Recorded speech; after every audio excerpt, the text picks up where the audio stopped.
Greetings, LarpCraftians. This is our tenant with LarpCraft here with Rose and Thorn Armory. Lord Rose, otherwise AKA known as David, is here from Utah. They're here to showcase their products and their company, as well as their Kickstarter, and go through some interesting facts about leatherworking and the armors that we wear for live action roleplay.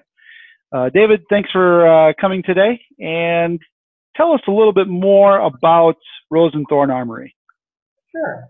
Thank you, Artanian, for having me on the show. Rose and Thorn Armory, we're a husband and wife team. My wife is the chief designer, I'm the assistant designer and head art guy, so I basically do all the art you see on the leather. Okay. And she apprenticed with a gentleman from England for 3 years in a medieval style apprenticeship. Okay. So that's where her experience comes from. She's done it for about 10 years. I've done it for about 5. And yeah, a little bit about Rose and Thorn, at least that's people who are running it. Now, I've noticed that you've got, you got your own website and you got your own Facebook page and such, which we'll link below. And you offer a pretty awesome warranty on your products. Tell us a little bit about that. Sure. We offer a 100-year warranty, which means that we guarantee that our product will do what we say it will do for 100 years, even if you don't maintain it. We don't guarantee its appearance. If you're going to be fighting in it out in battles and everything, it's going to look more and more awesome. But like if a strap or a rivet were to ever pop on a suit, we would take care of that 100%. We stand behind our work because anyone who doesn't is a shyster. Right. Well, yeah, that is really amazing to have a 100-year warranty. I mean, you see in history that artifacts last, leather artifacts are unearthed that are thousands of years old, at least hundreds of years old. You can definitely still see a lot of the detail in it and such, and well taken care of leather lasts a long time. Absolutely. We find that some of the LARPers, though, leather is organic, however, and if you leave it sit in a damp basement or in the corner of your leaky garage, it will grow mold. I mean, it is the skin. Mm-hmm. So even if it's properly treated, even though the treated stuff works better, again, this is all the failures that we found out from our LARPers that are reporting in. So keeping it, if you keep it clean and such, that 100-year warranty will be, that's outstanding. Outstanding. Absolutely. And, you don't want to store it in the trunk of your car in the summer. Right. So now you go to a lot of shows, I take it? Oh, yes. We go all over the country. So do you have a posting of like what shows you'll be at so people can see you, maybe catch you at one of the Ren fairs or events? We definitely try to keep that updated. Sometimes when we're on the road, though, there's no internet because some of these fairs are kind of remote locations. Right. Which is half the fun of it.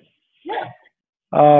Let's go into some of your armor now specifically. I noticed that your shoulder pieces, your pauldrons, your spalders, your torso pieces, everything seems to work and flex just flawlessly, with minimal restriction, if any. Let's can you showcase some of that movement? Sure. We have a policy that you should be able to move in your armor. If you can't move in it, you can't fight in it, and then you die in it. So this is my armor. Since I'm sitting, I'll just do this. As you can see, I can raise my hands, go up my head, duck my head if I want. I'm not going to get stabbed in the throat.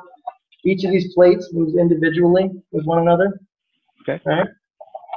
Full range of motion. Not too many suits of armor you can do that in. So when I'm standing here, these are overlapping plates. It's called a lorica style of armor. And it moves with your body, not against it. You're not fighting the armor, because you shouldn't fight your armor. Your armor should move with you. Right. Other features, just because of these overlapping plates and the type of leather we use, it's ventilated. So at each level, it actually allows airflow, which actually causes it to be cooler. And actually, when leather is treated properly, it acts as a heat sink, drawing heat out of the body. A lot of the oil tanned leathers that are the softer leathers usually, they don't breathe. Right. So they don't do that anymore. So they block in heat. I've had plenty of my clients tell me that this is cooler on a hot day than wearing a t-shirt. Right. You know, you've got full range of movement in your arms. There's really just nothing that impedes you. I'm sitting in it. You can sleep in it. I have jousters that ride in it. I mean, that's awesome. I never knew that leather could be a heat sink. I experienced that with my metal armor, but I've never tried that with my. I don't really have a good set of leather armor. Put it all in the metal stuff, but take care of that. We should. We really should. And for those of you who don't play the LarpCraft system, leather has a lot of benefits over metal. Primarily, it's a lot easier and flexible, and you can get it covering your entire body. And that's, again, something that we went to a global count for armor, but a local hit point. So you actually, if your body is not covered by a piece of leather, it doesn't matter how many hit points you have. A good swordsman or a sorcerer or whatever can aim for the holes. So we're seeing a lot more folks in our system really concentrate on, okay, we need to get every piece of leather now. We need to get all the parts, and the stuff that has the most protection actually does protect you better in a live action environment. So it's very more immersed. It's much more immersed than the way it used to be. So just a little tidbit of our live action role play here with LarpCraft. What most people don't realize is the amount of tooling that goes into a custom piece like that. A lot of our gamers are, they go into shell shock when they don't realize to make a piece of artwork like this, requires sometimes hundreds or thousands of hours of tooling. And I mean, individual hits with, and you can't get that kind of quality with a mass-produced type of armor, that we find. So there's a big difference between stamping, for instance, you do see that, and tooling. Tooling is always going to look sharper, it's always going to be nicer, and it's always going to be 100% unique. Right. And a lot of the leather, and again, we used to bring in a lot of leathers from other parts of the world, and we were always, discouraged with, you get Indian leather at the monsoon season and it's crappy, or, I mean, we've had it come in moldy, and I mean, it's terrible. And we stopped doing it because it was just, it doesn't last either. It would just rip apart and fall apart. I say this a lot. You can buy yourself a cheap piece of crap from India, or you can buy a handmade piece of quality from America. Right. All my leather is American. American cows are the thickest, and so even my leather is American. Excellent. Good to know. What would you say? Let's talk a little bit about your Kickstarter. You have a Kickstarter going now. What made you go into crowdsource funding? Well, we're right at the point in our company where we're just about to really kind of we're at a stage we really want to take off. So we need that extra kick. So Kickstarter, of course. But what we really need is some better tools to really be able to produce things at a little bit quicker rate for people, so that if we can produce more goods more quickly, it's simple economics. I can make them cheaper. You know what I mean? So I can bring them to the marketplace at a lower price for people. And we want to get to the bigger events where we can really bring our product to a larger range of people. It's not that there's bad leatherwork out there. It's just there's not enough good leatherwork out there. Right. Yeah. Let's talk a little bit about that piece behind you there. What have we got going on with that suit? This suit is our Thorn style suit.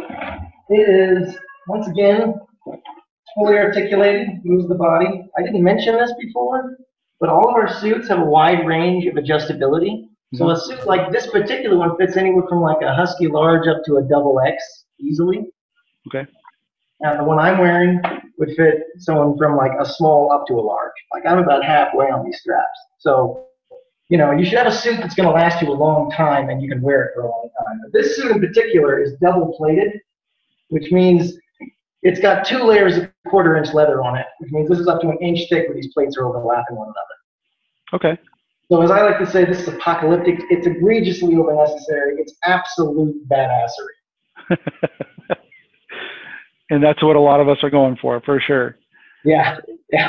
Does that one weigh? Does that one weigh a whole bunch more? I mean, is it? This one weighs about 16 pounds. That one I weighed at 32 pounds. Okay, so the double leather does have a little bit more weight. I mean, it's nothing like the metal armors, but yeah, you got that heft there. And I mean, I can just, you know, imagine coming up to you know, like a death knight wearing that or something, and it's like, oh, you know, you're gonna think twice even before. I mean, the intimidation factor of that leather is huge. So, well, you know, the fight starts in the mind. Right, absolutely. And, yeah, well, even though it weighs a lot, the nice thing about my armor, because the way it secures at every single level, it actually secures at those different levels along the body. So the armor actually supports the weight. So you don't have a lot of uncomfortable downward pressure.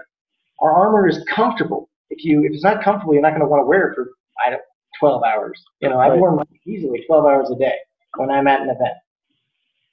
It's great back. Awesome. You know, with my metal armor, I didn't have it adjusted right, and the straps weren't thick enough, and it wasn't contoured to my body properly, and it literally will cut into my shoulders. And, you know, you can only wear it for 2-3 hours max, and then you're just bruised to holy heck. So, you know, without proper support like yours, you know, to be able to wear it all day, perfect. You know, that's what people want. They don't want to have to worry about it. They just want to keep it on, and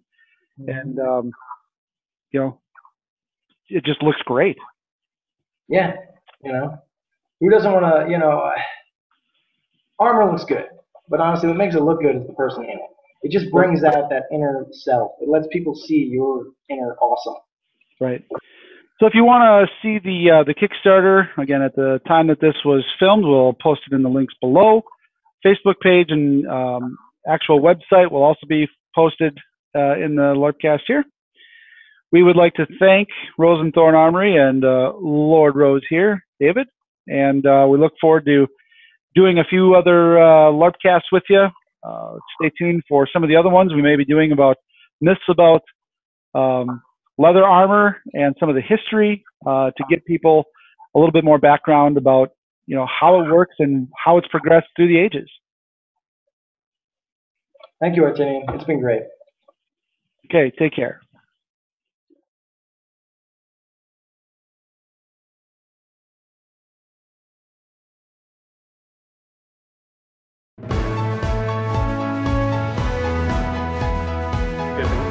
And it makes a great addition to any adventures, and that's either large, medium, or small. So giving Help me, please help me! permission to touch. They're coming! They're coming! Trying out for realms in your area. Don't be discouraged if you can't find